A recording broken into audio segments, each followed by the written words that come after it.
নমস্কার বন্ধুরা, এভরিডে এলিগ্যান্সে সবাইকে স্বাগতম। আশা করি সবাই ভালো আছেন। আজ আমি আপনাদের সাথে যে ভিডিওটা শেয়ার করব সেটি হলো শাড়ির আঁচলটা কিভাবে আমরা সেলাই করব যদি হাতে সেলাই করি।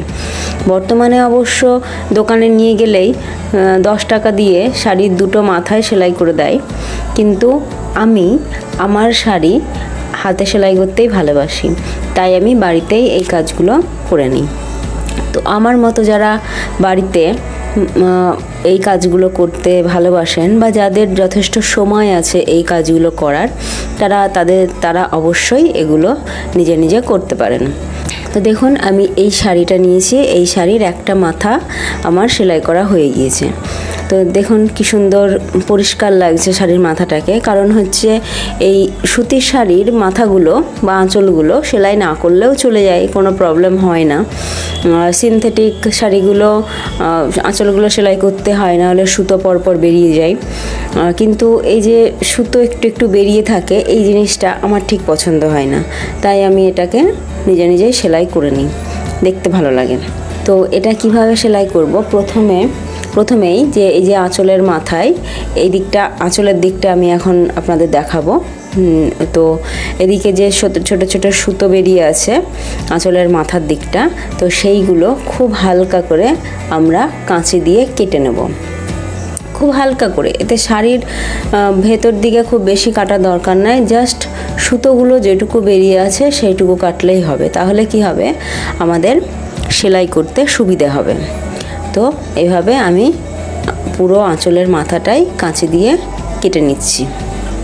এই যে আপনারা দেখলেই দেখতে পাবেন যে আমি কতটুকু কেটেছি, খুব সামান্য পরিমাণ কেটেছি, যাতে জাস্ট মাথাটা সমান হয়ে যায় এবং সেলাই করতে সুবিধা হয়। তো এই যে সুতোর শাড়িটার অংশটা কাটা বেরোলো, এই যে খুব সামান্য অংশ, এটাকে কিন্তু আমি ফেলবো না, এটাকে আমি রেখে দেব। আমি বাড়িতে যে সমস্ত ওয়েস্ট জিনিস আর কি তৈরি হয় সেগুলো আমরা রিসাইকেল করার চেষ্টা করি। তো এই যে কাটা অংশগুলো, শুধু এই শাড়ির বলে না, আমি যাই সেলাই করি বাড়িতে, জামা হোক বা যাই হোক, সেইগুলোর যে কাটা কাপড়ের টুকরো বা সুতো অংশ সব কিছুই আমি কালেক্ট করে রেখে দিই। এবং এগুলো কিভাবে রিসাইকেল করি, কী কাজে লাগাই, সেগুলো কিন্তু আজকের ভিডিওতে আমি দেখাবো না, পরে নিশ্চয়ই কোনো ভিডিওতে আপনাদের সাথে শেয়ার করব। তো আজকে চলুন এবার সেলাইটা করে নিই। প্রথমে দেখুন, শাড়ির উল্টো দিকটা আমরা নেব। এই যে শাড়ির এই দিকটা সোজা দিক এবং এই দিকটা উল্টো, তাহলে উল্টো দিকে নেব, কারণ সেলাইয়ের মুখটা উল্টো দিকেই থাকবে। তো প্রথমে কি করব, আমরা এই আঁচলের মাথাটাকে এইভাবে একটা সরু করে একটা ভাঁজ দেব, খুব সরু করে, খুব একটা চওড়া নয়।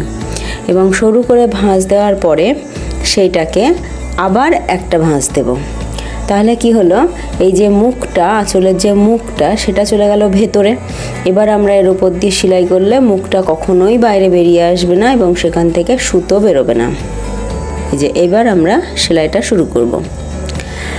আর এই যে সুতো পরানোর ক্ষেত্রে, ছুঁচের সুতো পরানোর ক্ষেত্রে আমি সবসময় সুতোটা ডবল করে নিই, আপনারা একটা করেও নিতে পারেন।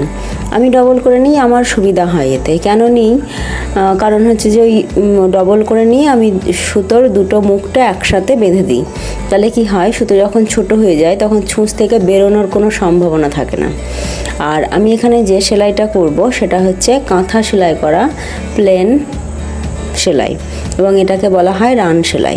সাধারণত আঁচল সেলাই করতে যারা হাতে করতেন আগে সেলাই, বা যারা ভালো সেলাই জানেন, তারা কি করেন, এগুলোতে হেম সেলাই ব্যবহার করেন। কিন্তু আমার ক্ষেত্রে হেম সেলাইটা দেখতে অবশ্যই সুন্দর লাগে, কিন্তু আমি আমার সুবিধার্থে এই রান সেলাইটাই প্রেফার করি। আমি এই রান সেলাই পদ্ধতিতেই এই আঁচলগুলো সেলাই করি। তাহলে এইভাবে একটু করে মুড়ে নেব এবং একটু করে সেলাইটা এগিয়ে চলবে, এইভাবে পুরো আঁচলটা সেলাই হবে। তো এইটা বুঝতেই পারছেন, এটা একটু সময় সাপেক্ষ ব্যাপার। অ্যাকচুয়ালি সেলাই কাজটাই, হাতে সেলাই করার কাজটাই সময় সাপেক্ষ ব্যাপার, একটু তো সময় লাগবেই। যাদের একদমই সময় নেই তাদের পক্ষে সম্ভব নয়, তো এইভাবে আমরা পুরো আঁচলটা সেলাই করে নেব। এই যে দেখুন, বাইরে থেকেও সোজা দিকটা বেশ ভালোই লাগছে দেখতে, সমান হয়ে সেলাইটা চলে যাবে। তো এইভাবে আমি পুরো আঁচলটা সেলাই করে নেব।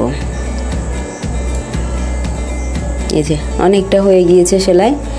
তো এখন কি সুন্দর আঁচলটাকে পরিষ্কার পরিচ্ছন্ন লাগছে, দেখতে ভালো লাগছে, এই জন্যই আমি এইভাবে সেলাইটা করি। তো বন্ধুরা, আজকের ভিডিও এটুকুই। আবার দেখা হচ্ছে আগামী ভিডিওতে। সবাই সুস্থ থাকুন, ভালো থাকুন, ধন্যবাদ।